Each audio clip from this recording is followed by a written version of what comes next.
everyone, welcome back to my fledgling YouTube channel. So for this video we're doing a Halloween look, and if you don't know, it is, well, it'll be in the title, but I am Violet Beauregard from Charlie and the Chocolate Factory, the 2005 movie, not the one from the 70s. Even though they're both great characters, this one's a lot easier to do and recognize.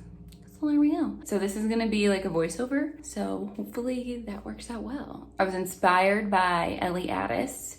I will link her Instagram below. It's really easy to do. If you end up doing this makeup, I'd love to see it. I know this isn't super new, but I walked around the West Hollywood Halloween parade, I think it was, and a lot of people recognized who I was character-wise by the makeup. The blue, I bought it for this costume, it was blue track jacket. Styling. Don't forget the gum. Thanks for watching. Hopefully you learned something. Alright, so I'm starting out with the Becca Brighten and Blur primer, aka the only primer I use anymore. Focusing on my T-zone, not too much on my forehead. And then moving on to my foundation. I'm using the L'Oreal 24-Hour Freshwear foundation. It is drugstore and amazing. Honestly, my skin looks flawless every time I use this, and it works well with every other product I have, so I highly recommend this to everyone. Next, I'm going in with the Colourpop Pretty Fresh concealer, forehead, under the eyes, and on the chin. I'm skipping the nose today because we're putting face paint on the nose, so there's really no point in concealing because no one's going to see that. And then I put concealer on my eyes as a primer. And then I'm going to do my eyebrows off camera. From this to this. Oh, look at that. So now I'm just dusting my face with some Coty Airspun powder. I have other translucent face powders, but I just decided to use this because it was closer. Then I'm going in with the Physicians Formula Butter Bronzer in bronzer and bronzing up the old face. It's young, not old. Don't call me old. Honestly, really carving out that chin because quarantine has been rough on my snacks. They're delicious, but not healthy. And then I am going in with the Becca x Jaclyn Hill Champagne Pop Collection blush in pamplemousse. That blush is so old, so if you don't know what I'm talking about, it's the fact that I have it probably means it's expired, so oops. So for the purple, I'm going in with the Wet n Wild Paint Palette in Brights. It says limited edition, but I think they come out with one every year. So I'm mixing the pink in the blue as opposed to the red in the blue. There I am. Mixing the pink and blue because I wanted it a little bit brighter, not too dark of a purple. And I went in a couple times, mixed around until I got the best combo. I wasn't sure which brush to use it on, so I just had this old eyeshadow brush that I really used for nothing else. I was like, all right, it's flat enough. So I used it and it worked out well. Normally I use like an actual paintbrush, but I reorganized my closet and couldn't find it. So I'm putting this all over my nose, just on my nose right now. Make sure, it looks gross, but really get in the nostrils. As you can see, I'm showing you up my nostrils because honestly, it just looks weird if you see the white of your skin around the nose through the purple. Like, it's just a really obvious contrast. So I'm just tapping it in and letting the paint kind of fade out because in the scene, color starts to grow from her nose out towards her face. So this is supposed to be kind of a moment early on in the color process, if that makes sense. And that's why I'm kind of allowing my brush to really get dry and move the color out as much as I want. And then I'm going to go in with another layer and put that on the side. As you can see, I went a little too dark here, but I'm going to tap it out with my finger in a second, so it'll all balance out. This will probably be your longest part of the process. I did my face and my eyes relatively quick. It's just the building up of color and seeing if it's as far out as you want and the fading is right, and then adding like the little blue veins. But it honestly didn't take that long. This will be the most tedious part of the process.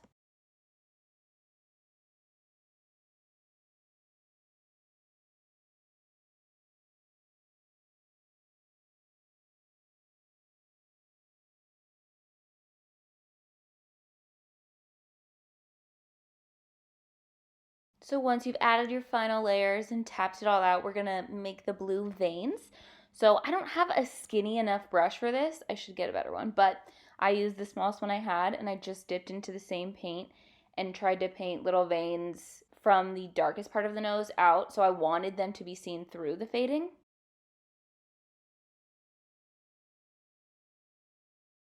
I definitely recommend using face paint because I, made some accidents, the dark mark right there. I was able to tap it out because it is still pretty flexible. So definitely use some sort of face paint. Went in with the Morphe Continuous Setting Mist, and then I went into this Revolution eye palette, I believe it is, with this dark purple and just try to tap it on to kind of make the paint a little more stable. So I went in with blue eyeshadow thinking, blue, violet, good combo. It stood out in so much contrast to the nose color that I was like, absolutely not, this is not working. So I went back and reprimed my eyes and decided to do more pink eyeshadow, which is what I originally did when I did this costume 2 years ago, and it worked out so much better. I took Colourpop Single Shadow in Bel Air and just buffed it through my crease.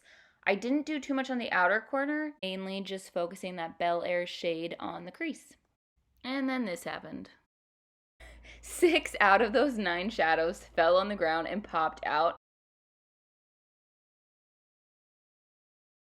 Thankfully, none of them shattered, and they all are magnetic, so I just popped them back in. I heard someone somewhere say that these little weird foamy brushes are great for glitter shadows or kind of shimmery shadows, and they were so right. I used it with the shade Big Sugar in the Colourpop Ooh La La palette. Next, from that same palette, I took Poodle. It's a pretty dusty rose kind of color, and I wanted something in the center of my lid that wasn't too dark yet. For the outer corner, I went in with Moonstruck and kind of did a straight line and smoked it out. And then I went in with Caddy, which is like more of a purple.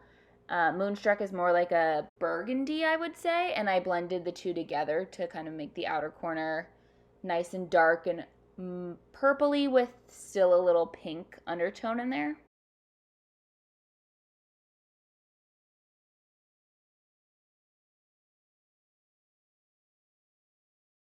I wanted to retouch the inner corner pink, so I went back in with Pink Sugar on that same foam brush to intensify the pink and really make it shimmery and glittery and pop. I did a winged liner with this, so I took the NYX Epic ink in black and honestly surprised myself with this stroke right here with how big it was, but how perfect it ended up being. That's usually how most of my eyeliner goes. One side is like I surprise myself, and the other side I'm just doing my best to match.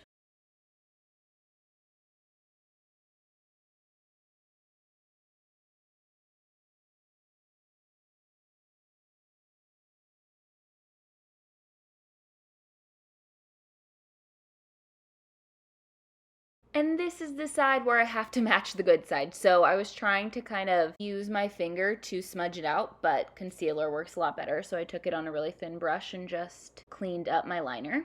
For my under eyes, I took a big fluffy brush and dipped into Caddy and Moonstruck, which are the two colors I used in my outer corner. And I went in twice with those colors to make sure the color was deep enough and that the bottom lash line was smoky enough. Curling your eyelashes on camera looks so gross, but I believe in curling your eyelashes, so I have to show everyone that I did it. And then I went in with the L'Oreal Voluminous Mascara in Blackest Black in waterproof because it does keep the curl. I think with this look, I definitely could have used fake lashes. I was just being really lazy and grooving out to some Marvin Gaye that you cannot put on YouTube because of copyright. I had to take a deep breath here because I didn't fully let my top lashes dry before trying to do my bottom lashes, and I got mascara on top of my eyelid, but I have a trick, as most people do, to get it off.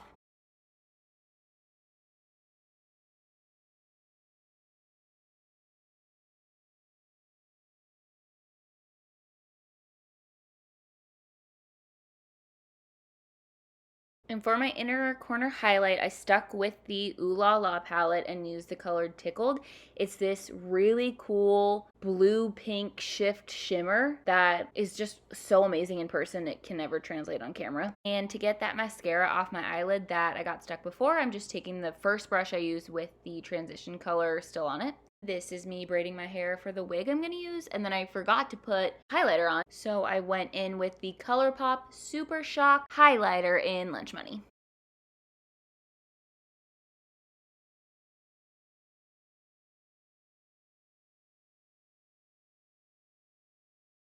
The lip liner I used for this is the Milani Color Statement Lip Liner in All Natural. And I cannot afford the upkeep of lip injection, so to make my lips look bigger, I overline them.